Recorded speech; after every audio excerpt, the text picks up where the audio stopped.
بلکہ خاندان بنو ہاشم کے سارے مرد آئیں گے، خاص طور پر آپ کے سب بیٹے اور پوتے ضرور آئیں۔ حضرت عبد المطلب نے کہا کہ تم نہ بھی کہتے تو میری شرط یہی ہوتی، کیونکہ میں اپنے پوتے کے بغیر کسی دعوت میں شریک نہیں ہوتا۔ چنانچہ کھانے کا انتظام کیا گیا۔ اب یہودیوں نے یہ ذہن میں رکھا کہ یہ حرام گوشت ہے، یہ مشتبہ ہے، دسترخوان لگا دیا۔ یہودیوں نے حضرت عبد المطلب سے کہا کہ رئیس مکہ، دعوت آپ کے اعزاز میں ہے، کھانے کا آغاز کیجیے۔ آپ نے فرمایا نہیں، جب تک میرا پوتا نہیں کھانا شروع کرتا میں اس وقت تک کچھ نہیں کھاؤں گا۔ اب یہودیوں کو تو چاہیے ہی یہی تھا۔ ساری توجہ رسول اللہ صلی اللہ علیہ وآلہ وسلم کی طرف ہو گئی۔ رسول اللہ سے کہتے ہیں کہ آپ بسم اللہ کیجیے۔ آپ صلی اللہ علیہ وآلہ وسلم جواب دیتے ہیں کہ نہیں، یہ رزق ہمارے لیے نہیں، کھانا تو دور کی بات ہماری ہونٹوں تک بھی نہیں پہنچ سکتا۔ حیران ہو کر کہا کہ یہ کیسے ممکن ہے؟ آپ نے فرمایا کہ ہاں، یہ کھانا ہمارے لیے نہیں ہے۔ زبردستی جب انہوں نے نوالہ بنا کر پیغمبر اسلام صلی اللہ علیہ وآلہ وسلم کی جانب بڑھایا تو عجیب بات یہ ہے کہ جیسے ہی وہ نوالہ حضور صلی اللہ علیہ وآلہ وسلم کے ہونٹوں کے قریب پہنچا تو ایسا لگا کہ کسی نے زبردستی ہاتھ پکڑ کر کھول دیا ہو اور نوالہ دسترخوان پر گر پڑا۔ 1 مرتبہ، 2 مرتبہ، حتیٰ کہ 10 مرتبہ کوشش کی گئی، مگر یہ نوالہ رسول اللہ کے ہونٹوں سے مس نہ ہو سکا، قریب تک نہ پہنچ سکا۔ یہودی بظاہر تو پریشان تھے، لیکن دل میں یہ خوش بھی تھے کہ آدھی علامات تو پوری ہو چکی ہیں۔ یہ حرام والا کھانا تھا، مشتبہ کھانا تھا، لیکن اس کو پیغمبر اسلام صلی اللہ علیہ وآلہ وسلم نے نہیں کھایا۔ یہودی حضرت عبد المطلب سے کہنے لگے کہ ہم نے تو خلوص سے دعوت کی تھی، لیکن پتہ نہیں کیا ہو رہا ہے، کیا خدائی راز ہے اس میں۔ جناب حضرت عبد المطلب اور رسول اللہ صلی اللہ علیہ وآلہ وسلم سمجھ گئے کہ اصل بات کیا ہے، لیکن کہنے کا موقع نہیں۔ خاندان بنو ہاشم اپنے گھر واپس چلے گئے اور یہودیوں کو یقین کامل ہو گیا کہ یہ رسول برحق ہے۔ چنانچہ اس کے بعد پھر سازشوں کا ایک سلسلہ شروع ہو گیا۔ یہی وجہ ہے کہ اس واقعے کے بعد جناب حضرت عبد المطلب رسول اللہ کی اور زیادہ حفاظت کرنے لگے اور اپنے سارے بیٹوں سے کہہ دیا کہ اب یہودیوں کی ساری دشمنی کا نشانہ میرا پوتا ہوگا، تم لوگ گھر کے کسی کام میں اس کو باہر نہ بھیجنا۔ اس سے پہلے جناب حضرت عبد المطلب بھیڑ بکریاں اور اونٹ چرانے کے لیے رسول اللہ کو مکہ سے باہر بھیج دیتے تھے، لیکن آج یہ حکم جاری ہو گیا کہ خبردار، آج کے بعد کوئی میرے پوتے کو گھر سے باہر نہ بھیجے۔ یہی وجہ ہے کہ واقعے کے 1 سال بعد جناب حضرت عبد المطلب کا آخری وقت قریب آیا تو اپنے سارے بیٹوں کو بلایا اور نصیحت کی کہ میں اس دنیا سے جا رہا ہوں، اپنے بارے میں مجھے کچھ نہیں کہنا، میری ساری نصیحت میرے پوتے کے بارے میں ہے، اپنی جان دے کر بھی اس کی حفاظت کرنا۔ بہرحال یہودیوں کی تمام سازشوں کے باوجود اللہ رب العزت نے رسول اللہ صلی اللہ علیہ وآلہ وسلم کو ان سے محفوظ رکھا۔ ناظرین، چونکہ بات ہو رہی ہے رسول اللہ صلی اللہ علیہ وآلہ وسلم کے بچپن کی، تو اب آپ کو بتاتے ہیں کہ بچپن میں رسول اللہ صلی اللہ علیہ وآلہ وسلم کو دودھ کس نے پلایا۔ ایک روایت یہ ہے کہ ولادت کے فوراً بعد پہلے 8 دن تک حضرت صوبیہ نے رسول اللہ کو دودھ پلایا۔ یہ صوبیہ رسول اللہ کے ایک چچا ابو لہب کی کنیز تھی۔ روایات میں آتا ہے کہ ابو لہب نے فقط اس خوشی میں کہ اس کنیز نے اس کے بھتیجے کو دودھ پلایا تھا آزاد کر دیا۔ جس وقت رسول اللہ صلی اللہ علیہ وآلہ وسلم کی ولادت ہوئی اس وقت ابو لہب آپ کی مخالفت میں نہیں تھا، کیونکہ اس وقت اس کی شادی نہیں ہوئی تھی۔ بعد میں رسول اللہ صلی اللہ علیہ وآلہ وسلم کی مخالفت کرنے کا ایک سبب اس کی بیوی بھی تھی۔ خاندان بنو امیہ میں شادی کرنے کے بعد ابو لہب اپنے خاندان کو چھوڑ کر اپنے سسرال کے ساتھ مل گیا تھا۔ دوسری روایت کے مطابق پیغمبر اسلام صلی اللہ علیہ وآلہ وسلم کو حضرت حلیمہ سعدیہ کے سپرد کرنے سے پہلے چند دن دودھ جناب آمنہ نے ہی پلایا تھا۔ اس کے بعد رسول اللہ کو بی بی حلیمہ سعدیہ کے سپرد کر دیا گیا، جنہوں نے شرعی حکم کے مطابق 2 سال تک رسول اللہ صلی اللہ علیہ وآلہ وسلم کو دودھ پلایا۔ روایات میں آتا ہے کہ جس وقت حلیمہ سعدیہ نے آپ کو دودھ پلایا اس وقت وہ دینی ابراہیمی پر تھیں اور اس وقت دینی ابراہیمی ہی برحق دین تھا، چنانچہ اس پر ایمان رکھنے والا اللہ کے دین پر عمل کرنے والا مانا جاتا تھا۔ یعنی کہ کوئی یہ اعتراض نہیں کر سکتا کہ کسی مشرک یا کافر نے رسول اللہ کو دودھ پلایا۔ رسول اللہ صلی اللہ علیہ وآلہ وسلم کی ولادت سے پہلے کا 1 سال پورے عرب اور مکہ والوں کے لیے بڑی پریشانی کا سال تھا۔ بارشیں کم ہوئی تھیں، جس کی وجہ سے غلہ کم پیدا ہوا تھا۔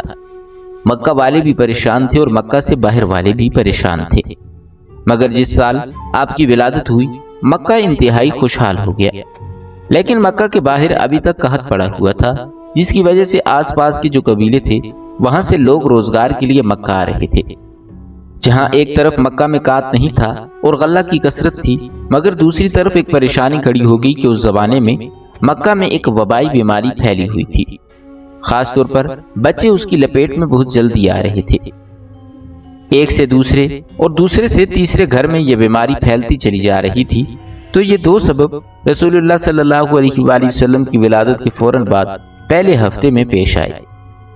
رسول اللہ کو پروردگار عالم نے ہر مصیبت و پریشانی سے دور کر رکھا تھا، مگر والدین تو پریشان تھے، اور دوسری بات یہ کہ مکہ کے باہر سے جو لوگ روزگار کی تلاش میں آ رہے تھے ان کی مدد کرنا بھی ضروری تھا، اور تیسری بات جیسا کہ پہلے ذکر ہوا ہے کہ یہودی جاسوس یہ دیکھنے کے لیے کہ آخری رسول پیدا ہوئے ہیں کہ نہیں مسلسل مکہ کے چکر لگا رہے تھے۔ ان حالات میں اب جتنا جلد رسول اللہ کو مکہ سے منتقل کیا جائے اتنا ہی ظاہری اعتبار سے رسول اللہ کی حفاظت کے لیے بہتر تھا، اگرچہ اللہ تعالیٰ ظاہر رکھ کر بھی رسول اللہ صلی اللہ علیہ وآلہ وسلم کی حفاظت کر سکتا تھا، مگر مکہ سے دور لے جانے میں بھی مصلحت تھی۔ 7ویں دن رسول اللہ صلی اللہ علیہ وآلہ وسلم کا عقیقہ ہوتا ہے۔ عقیقے والے دن صبح کے وقت جناب آمنہ اپنے بستر پر لیٹی ہوئی ہیں کہ یکا یک ایک بشارت ہوتی ہے۔ جناب آمنہ جو پیغمبر اسلام صلی اللہ علیہ وآلہ وسلم کی والدہ ہیں اور دین ابراہیمی پر ہیں، اتنا تو سمجھ سکتی ہیں کہ بشارت کیا ہے، یہ جو آواز آ رہی ہے یہ کہاں سے آ رہی ہے۔ بہرحال انہیں یہ بشارت ہوتی ہے کہ اپنے بچے کو اس عورت کے حوالے کرنا جس کا نام حلیمہ سعدیہ ہے۔ عقیقے کے اگلے دن یعنی ولادت کے 8ویں دن رسول اللہ کو مکہ سے منتقل کر دیا گیا۔ جیسا کہ پہلا ذکر ہوا ہے کہ مکے سے باہر قحط پڑا ہوا تھا، لیکن قحط نہ بھی پڑتا تب بھی عربوں کا یہ روایت تھا کہ سال میں 2 دفعہ جب سردی ختم ہوتی تھی اور جب گرمی ختم ہوتی تھی تو جو آس پاس کے دیہات تھے وہاں کی عورتیں مکہ میں آ جاتی تھیں اور ایک ایک شخص کے دروازے پر جاتی تھیں کہ اگر آپ کا کوئی بچہ ہے تو ہمیں دے دیجئے، ہم اس کی پرورش کریں گے، اسے دودھ پلائیں گے اور جو اجرت طے پائے گی اس پر بچہ ان کے حوالے کر دیا جائے گا۔ مسلسل قحط کے زمانے میں تو اور زیادہ عورتیں آ رہی تھیں۔ 8ویں دن جناب حضرت عبد المطلب اپنے غلام کو بلا کر کہتے ہیں کہ جا کر مکہ کے بازاروں میں، گلیوں میں اور جہاں یہ عورتیں جمع ہوتی ہیں وہاں جا کر معلوم کرو کہ کیا کوئی ایسی عورت ہے جو میرے اس بچے کو لے جانے کے لیے تیار ہو۔ ناظرین، مکہ سے کچھ فاصلے پر قبیلہ بنو سعد عرب کا ایک بہت بڑا قبیلہ تھا۔ بی بی حلیمہ سعدیہ کا تعلق اسی قبیلے سے تھا، اسی نسبت سے ان کا نام حضرت حلیمہ سعدیہ ہو گیا۔ حضرت حلیمہ سعدیہ کہتی ہیں کہ ہم اپنے دستور کے مطابق سال میں 2 دفعہ مکہ جاتے تھے۔ وہاں جانے کے بعد وہاں کے صاحبان دولت اور جو سردار ہیں ان کے بچوں کو لے کر آتے تھے۔ اس سال ہمیں جانے کی جلدی تھی کیونکہ ہمارے علاقے میں قحط شدید سے شدید ہوتا جا رہا تھا، جائیں گے تو کسی صاحب دولت کا کسی سردار کا بیٹا ملے گا تو ہماری پریشانی دور ہو جائے گی۔ چنانچہ ہمارا قافلہ نکلا، سارا قبیلہ ایک ساتھ چل رہا تھا، پورے قبیلے کا ایک ہی پیشہ تھا، مرد اور عورتیں ساتھ ساتھ جا رہی تھیں۔ جناب حلیمہ سعدیہ کہتی ہیں کہ میں اس پورے سفر میں بے حد پریشان رہی، اس لیے کہ میں جس سواری پر سوار تھی وہ ایک گدھی تھی اور بیمار تھی، اس سے چلا تک نہیں جا رہا تھا، بڑی سست رفتاری سے چل رہی تھی۔ میں شرمندہ تھی کیونکہ میری وجہ سے سارے قبیلے کو آہستہ آہستہ چلنا پڑ رہا تھا۔ اب اگرچہ کوئی زبان سے نہیں کہہ رہا تھا، لیکن مجھے معلوم ہے کہ ان سب کو جلدی ہے کہ مکہ جائیں اور پیسے لے کر آئیں تاکہ ان کی زندگی اچھی گزرے۔ دوسرا مسئلہ یہ تھا کہ قحط کی وجہ سے میرے پاس کھانے کے لیے تو کچھ نہیں تھا، اپنی غذا کے لیے فقط ایک اونٹنی تھی، اس کا دودھ نکال کر ہم لوگ پیا کرتے تھے، مگر آج کے دن اونٹنی بھی بیمار تھی اور اس کے پاس دودھ بھی زیادہ نہیں تھا، بہت تھوڑا سا دودھ ہوتا تھا جو ہم نکال کر تمام لوگ پی لیا کرتے تھے۔ حالات ایسے تھے کہ کوئی کسی سے کچھ نہیں مانگ سکتا تھا، اور تیسری پریشانی میرے ساتھ یہ ہوئی کہ خود میری گود میں جو بچہ تھا اس کو پلانے کے لیے بھی میرے پاس دودھ میں نہیں تھا، اس لیے کہ میرے دائیں سینے سے دودھ بالکل خشک ہو چکا تھا، بائیں سینے میں دودھ تھا مگر اتنا کم کہ میرا اپنا بچہ بھوکا رہ جاتا تھا، غذا بھی کم مل رہی تھی، ویسے بھی جناب حلیمہ اس وقت بیمار تھیں، ان ساری پریشانیوں کے ساتھ ہم مکہ میں داخل ہو گئے۔ مکہ میں داخل ہونے کے بعد مجھے تو اپنی سواری کے جانور اور اپنی اونٹنی کی بھی فکر ہے، اور مجھے خود اپنی بھی فکر ہے کہ اگر میں نے کسی بچے کو گود بھی لے لیا تو لازمی طور پر دینے والا پہلے یہی تحقیق کرے گا کہ اس بچے کو پیٹ کی غذا کے لیے کیا ملے گا، اور میری حالت ایسی ہے کہ میں اپنی اولاد کو بھی دودھ نہیں پلا پا رہی ہوں۔ میں انتہائی پریشان تھی، جس کی وجہ سے میں دوسری عورتوں کے ساتھ نہ جا سکی۔ پورا قبیلہ مکہ میں تھا، اور مجھے اطلاع ملی کہ مکہ کے اندر جتنے بھی مالدار آدمی ہیں، جتنے بھی صاحب حیثیت تھے، ان سب کے بچے تو دوسری عورتوں نے لے لیے ہیں، اور مجھے کہیں سے کوئی بچہ نہیں ملا۔ اب میں انتہائی پریشان تھی کہ کیا کیا جائے۔ کیا دیکھتی ہوں کہ یکا یک میرے کان میں کچھ غلاموں کی آواز آئی جو یہ کہتے ہوئے مکہ کی گلیوں اور بازاروں میں جا رہے تھے کہ اگر کوئی عورت باقی بچی ہو تو وہ حضرت عبد المطلب کے پاس آئے اور ان کے یتیم پوتے کو اپنی نگرانی میں لے لے۔ جناب حلیمہ سعدیہ کہتی ہیں کہ عبد المطلب کا نام بڑا نام تھا، وہ مکہ کے سردار تھے، سارا عرب ان کو جانتا تھا۔ حیران ہیں پھر بھی ایسی کیا وجہ ہے کہ اس بچے کو کوئی گود میں لینے والا نہیں، وہ غلام کو آواز لگانا پڑ رہی ہے، پھر بھی کوئی تیار نہیں ہو رہا۔ حلیمہ سعدیہ کہتی ہیں کہ میں نے سوچا کہ خالی ہاتھ واپس جانے سے بہتر ہے کہ میں ہی اس یتیم بچے کو لے لوں۔ آپ جناب حضرت عبد المطلب کے گھر گئیں اور ایک کنیز کے ساتھ جناب آمنہ کے پاس تشریف لے گئیں۔ ان کے کمرے میں جاتے ہی حیران ہو گئیں۔ جس وقت آپ کمرے میں داخل ہوئیں تو دوپہر کا وقت تھا، اور عرب کا سورج جہاں پہ بادل کا نام و نشان نہیں ہوتا تھا، ہر وقت روشنی ہی روشنی۔ لیکن کمرے میں داخل ہوئیں تو دیکھا کہ سورج کی روشنی سے ہٹ کر کسی اور روشنی سے کمرہ منور ہو رہا ہے۔ حیران ہو کر سوال کیا کہ آپ اپنے کمرے میں دن کے وقت بھی چراغ روشن کر کے رکھتی ہیں؟ جناب آمنہ مسکرا کر کہتی ہیں کہ نہیں، یہ چراغ کی روشنی نہیں، یہ میرے بیٹے کی چہرے کی روشنی ہے۔ یہ جس وقت سے اس کمرے میں آیا ہے، ہر وقت یہ کمرہ روشن رہتا ہے۔ جناب حلیمہ سعدیہ کہتی ہیں کہ آئی تو میں تھی بڑے بجھے دل کے ساتھ، کوئی نہیں مل رہا تھا، اس لیے اس کو لینے آ رہی تھی، مگر یہ جملہ سنا تو آگے بڑھ کر بچے پر نگاہ پڑی تو خود بخود ایک محبت دل میں پیدا ہو گئی۔ جناب آمنہ نے ان سے ان کا نام پوچھا تو انہوں نے بتایا کہ حلیمہ سعدیہ۔ جناب آمنہ نے کہا کہ بے شک مجھے اسی کی تلاش تھی، اب یہ بچہ تمہارے سپرد ہے، اس کی حفاظت کرنا۔ جناب حلیمہ سعدیہ رسول اللہ کو گود میں لے کر باہر آئیں، پھر ان کے دادا حضرت عبد المطلب کے پاس گئیں۔ رسول اللہ صلی اللہ علیہ وآلہ وسلم کے دادا نے کہا کہ اے حلیمہ، اسے لے کے تو جا رہی ہے، مگر ایک چیز ہم تمہیں بتا دیں کہ اس بچے کے دشمن بہت زیادہ ہیں۔ اگر تم اس بچے کے کسی عجیب و غریب واقعے کو دیکھو، کوئی نئی چیز تمہیں نظر آئے تو حیرت زدہ نہ ہونا اور نہ ہی کسی کو بتانا کہ تم نے کیا دیکھا ہے، ورنہ دشمن مسلسل پیچھے لگے رہیں گے۔ ابھی یہاں سے تو حفاظت سے پیغمبر اسلام صلی اللہ علیہ وآلہ وسلم چلے جائیں گے، مگر تمہارے قبیلے میں جانے کے بعد اگر یہ خبریں پھیلنے لگیں کہ اس بچے کی کیا برکتیں ہیں تو یہودیوں کے کان کھڑے ہو جائیں گے۔ تمام معاملات طے کرنے کے بعد حضرت حلیمہ سعدیہ رسول اللہ صلی اللہ علیہ وآلہ وسلم کو لے کر قافلے تک پہنچ گئیں۔ واپسی پر تمام لوگ یہ دیکھ کر حیران تھے کہ آتے وقت جو سواری چل بھی نہیں پا رہی تھی، جاتے وقت وہ اتنی تیز رفتاری کے ساتھ کیسے جا رہی ہے۔ جناب حلیمہ سعدیہ خود بھی یہ دیکھ کر حیران و پریشان تھیں کہ یہ تھوڑی سی دیر میں کیا معجزہ پیش آ گیا ہے، اور پھر جب دوپہر کے وقت کھانے کا وقت آیا تو یہ دیکھ کر حیران ہوں گی کہ میری اونٹنی جس کے تھنوں میں اتنا دودھ نہیں تھا کہ ایک آدمی پیٹ بھر کے اسے پی سکے، اس میں اتنا زیادہ دودھ ہے کہ سارے قبیلے میں پیش کیا جا رہا ہے مگر ختم ہونے کا نام نہیں لے رہا۔ یہ کیا عجیب و غریب واقعات پیش آ رہے ہیں۔ مگر جناب عبد المطلب کی نصیحت اب سمجھ میں آنے لگی کہ خبردار کوئی بھی عجیب و غریب واقعہ پیش آئے تو کسی کو نہ بتانا کہ تم نے کیا دیکھا ہے۔ راستے میں جو واقعات پیش آئی ان کو دیکھ کر حلیمہ سعدیہ رضی اللہ تعالیٰ عنہ کے دل میں آپ صلی اللہ علیہ وآلہ وسلم کی محبت اور زیادہ ہو گئی۔ پھر جو واقعہ پیش آیا اس کی وجہ سے جناب حلیمہ سعدیہ اس بچے سے اور زیادہ پیار کرنے لگیں۔ ماں ہونے کے ناطے جناب حلیمہ سعدیہ کے لیے ایک مشکل مرحلہ تھا، مگر اس مرحلے سے بہرحال گزرنا تو تھا۔ یہ جناب حلیمہ سعدیہ کا ایک سینہ بالکل سوکھا ہوا تھا اور دوسرے میں اتنا کم دودھ کہ اپنا بچہ پیٹ بھر کر نہیں پی سکتا تھا۔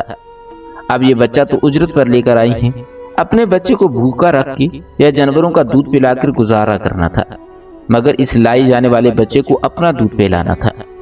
یہ پریشانی تو ماں کے ذہن میں کسی نہ کسی طریقے سے آ رہی تھی۔ جب دودھ پلانے کا وقت آیا تو حلیمہ سعدیہ نے چاہا کہ اپنے بائیں سینے سے دودھ پلائیں، مگر بچے نے منہ پھیر لیا۔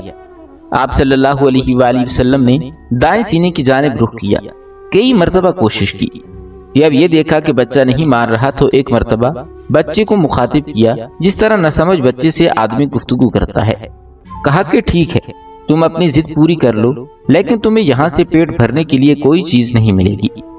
البتہ یہ دیکھ کر حیران ہوں گی کہ جیسے ہی اس بچے نے سیدھے سینے کو منہ میں لیا تو اس سے دودھ جاری ہو گیا، اور اتنی کثرت سے دودھ جاری ہوا کہ دوسرے سینے میں بھی حلیمہ سعدیہ کا جو اپنا بچہ آج تک بھوکا چلا آ رہا تھا اس کا بھی پیٹ بھر گیا۔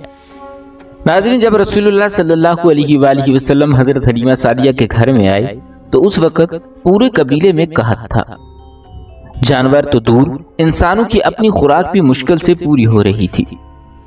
جانور چرنے کے لیے جاتے تو بھوکے واپس آتے، اگر کسی کو کچھ ملتا بھی تو فقط اتنا کہ وہ زندہ رہ سکے۔ حضرت حلیمہ سعدیہ کہتی ہیں کہ میرے جانور بھی باقی تمام جانوروں کے ساتھ چرنے کے لیے جاتے تھے، لیکن جب وہ واپس آتے تو پیٹ بھرے ہوئے آتے۔ ان کا جسم کمزور سے تندرست و توانا ہوتا جا رہا تھا۔ سارا قبیلہ حیران تھا کہ سارے جانور ایک ساتھ ایک جگہ پر جاتے ہیں۔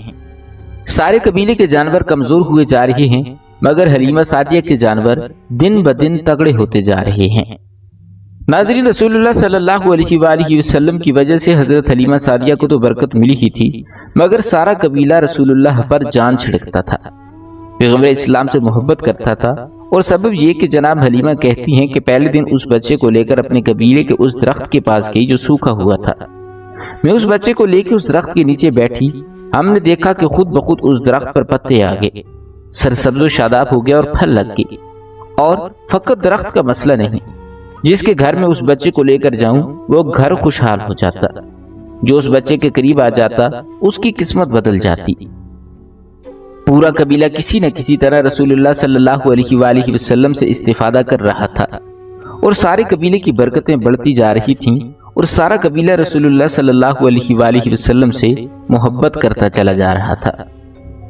اس دور میں جانوروں کو عرب میں سونے چاندی سے زیادہ قیمتی سمجھا جاتا تھا، مگر جہاں جانوروں کی تعداد زیادہ ہو رہی تھی وہاں پر ان کے دشمن بھی زیادہ ہوتے جا رہے تھے۔ چنانچہ عرب کے صحرا میں بھیڑیے بڑی کثرت کے ساتھ پائے جاتے تھے، اور ہر قبیلے کا یہ مسئلہ ہوتا تھا کہ اپنے جانوروں کو بھیڑیے سے کیسے بچایا جائے۔ رسول اللہ صلی اللہ علیہ وآلہ وسلم کے آنے سے انسانوں کی تو برکتیں ملی، وہیں تمام جانور بھی نقصان سے محفوظ رہے۔ ابتدا میں اس قبیلے کے بعض جانوروں کو کچھ دوسرے جانور اٹھا کر لے گئے، مگر بعد میں جب رسول اللہ صلی اللہ علیہ وآلہ وسلم نے دعا کی تو ان جانوروں کو خود بخود وہ بکریاں لا کر واپس کرنا پڑتی۔ چنانچہ اس قبیلے کے لیے سب سے اطمینان بخش بات یہی تھی کہ پیغمبر اسلام کے وجود کی وجہ سے ہمارے جانور بھی محفوظ ہو گئے ہیں۔ یہ تمام مناظر دیکھ کر سارا قبیلہ رسول اللہ صلی اللہ علیہ وآلہ وسلم سے محبت کر رہا تھا، اور پیغمبر اسلام تو گویا اب اس قبیلے کے سردار بن گئے۔ ناظرین، آج کے لیے اتنا ہی۔ اگلی ویڈیو میں ہم رسول خدا صلی اللہ علیہ وآلہ وسلم کے حضرت حلیمہ سعدیہ رضی اللہ تعالیٰ عنہ کے گھر سے واپسی اور ان کی والدہ اور دادا کے ساتھ زندگی گزارنے اور وہاں پر پیش آنے والے واقعات کے بارے میں بیان کریں گے۔